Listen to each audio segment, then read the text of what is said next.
Horror कहानियां TV. शब्द। तुझे भरोसा नहीं ना, तो फिर जा अपने कमरे में जाकर देख।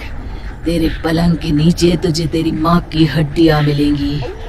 प्रभात दौड़कर अपने कमरे में जाता है और अपने पलंग के नीचे देखता है।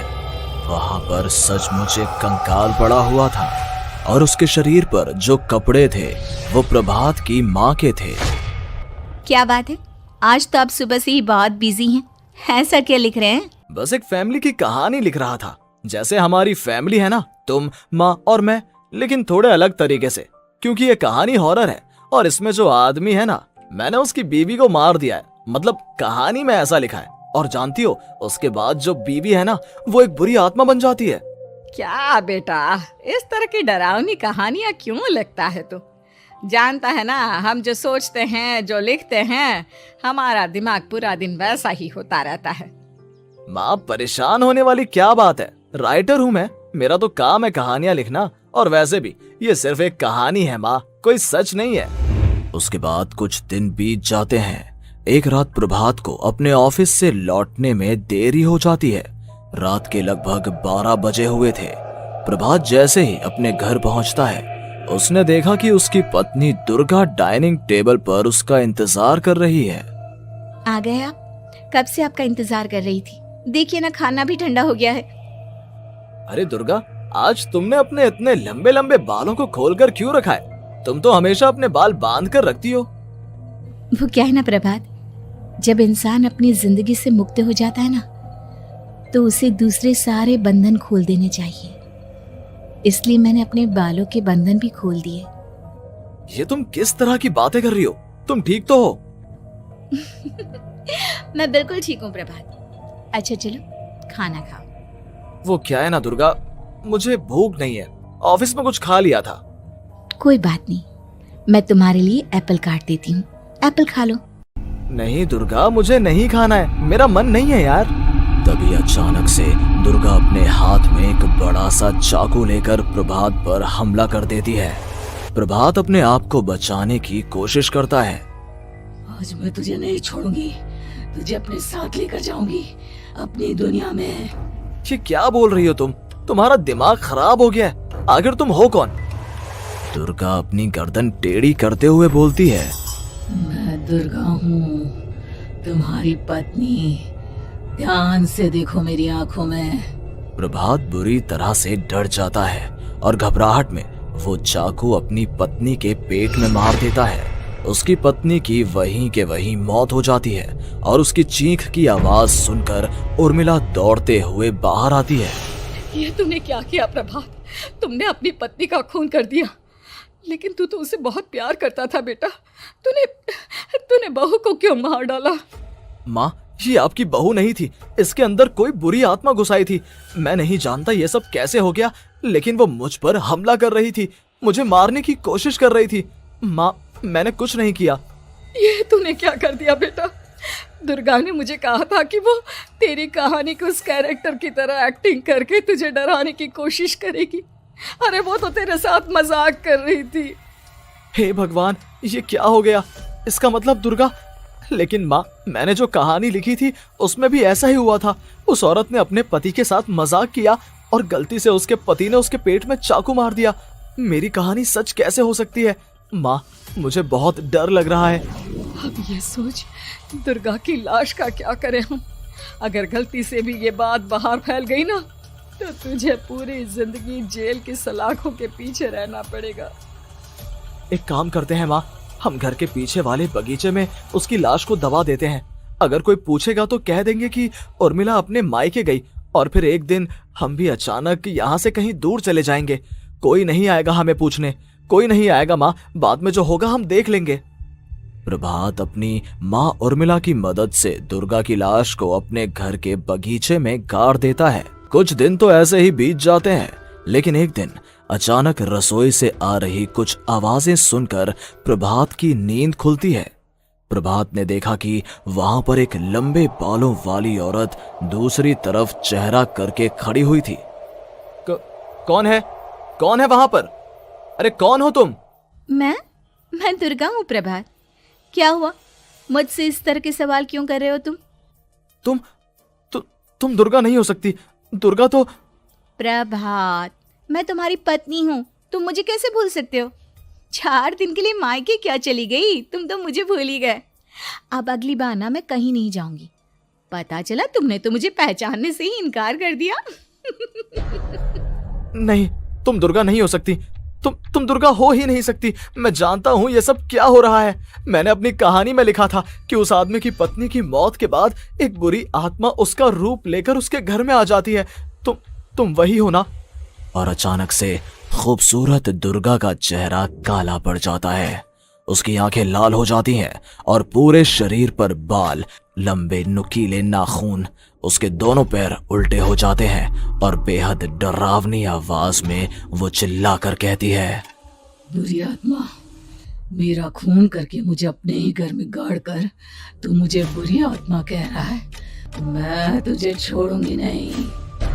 और अचानक से प्रभात के घर में बेहद डरावनी आवाजें गूंजने लगती हैं। घर में चारों तरफ बहुत सारी बुरी आत्माएं नजर आने लगती हैं। प्रभात घबरा कर अपनी माँ को आवाज देता है, माँ कहाँ है आप? जल्दी आइए माँ, देखिए ना ये सब क्या हो रहा है। प्रभात ने देखा कि अचानक से उसकी माँ कमरे से दौड़ कर आती है। क्या हुआ प्रभात? और ये लोग कौन है? इन सब की गर्दन टेढ़ी क्यों है? इनके बाल खुले हुए। प्रभात, ये सब लोग तो मुझे मरे हुए नजर आ रहे हैं। हाँ माँ, ये सब लोग मरे हुए ही हैं और ये ठीक वैसा ही हो रहा है जैसा मेरी कहानी में हुआ था। लेकिन मेरी कहानी के हिसाब से तो आप भी। अचानक से उर्मिला का रूप बदल जाता है। वो भी एक डरावने साए की तरह बन जाती है और बेहद डरावनी आवाज में चिल्ला चिल्ला कर कहती है, मर गई तेरी माँ। जानता है, कल रात जब तू सो रहा था ना, तो मैंने उसके शरीर का सारा खून पी लिया। अब बस हड्डियां बची है उसके शरीर में। नहीं, ऐसा नहीं हो सकता। ऐसा बिल्कुल नहीं हो सकता। मेरी माँ नहीं मर सकती। तुझे भरोसा नहीं ना? तो फिर जा, अपने कमरे में जाकर देख। तेरे पलंग के नीचे तुझे तेरी माँ की हड्डियां मिलेंगी। प्रभात दौड़कर अपने कमरे में जाता है और अपने पलंग के नीचे देखता है। वहां पर सचमुच एक कंकाल पड़ा हुआ था और उसके शरीर पर जो कपड़े थे वो प्रभात की माँ के थे। माँ, अब मुझे कुछ करना पड़ेगा। लेकिन मेरी कहानी में लिखा था कि माँ की मौत मेरे हाथों से होगी, पर माँ तो पहले ही मर चुकी है और वो बुरी आत्मा मुझे भी मार देगी। नहीं नहीं, इससे पहले कि वो मुझे कुछ करे, मुझे उसका काम खत्म करना होगा। प्रभात अपने हाथ में बड़ा सा चाकू लेकर उस बुरी आत्मा पर हमला कर देता है जिसने प्रभात की माँ का रूप लिया हुआ था, और अगले ही पल वो नीचे गिर जाती है और उसके शरीर से खून बहने लगता है। ऐसा नहीं हो सकता। एक बुरी आत्मा के शरीर में तो खून होता ही नहीं है। तो क्या सच में मैंने अपनी माँ को मार दिया? लेकिन अभी कुछ देर पहले तो फिर वो कंकाल किसका है? और ये कौन है? मैं पागल हो जाऊंगा। और अपनी माँ की लाश, इसका मैं क्या करूं? लोग पूछेंगे तो मैं क्या जवाब दूंगा? तभी वहां पर दुर्गा का रूप लेकर जो आत्मा थी उसने प्रभात से कहा, गाड़ दे अपनी माँ को ले जाकर उसी जगह जहाँ तूने मेरा खून करके मुझे गाड़ दिया था। जा, चला जा। घबराया हुआ प्रभात पागलों की तरह अपनी माँ की लाश को लेकर बगीचे में गाड़ देता है।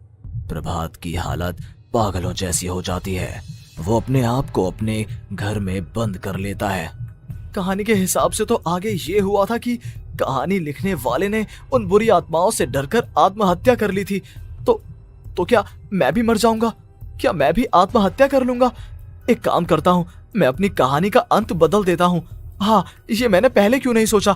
मैं लिख दूंगा कि कहानी को लिखने वाला आत्महत्या नहीं करता, बल्कि कहीं दूर जाकर नए सिरे से अपनी जिंदगी शुरू करता है। यही सोचकर प्रभात ने अपनी लिखी हुई कहानी को बाहर निकाला और उसे पढ़ना शुरू किया।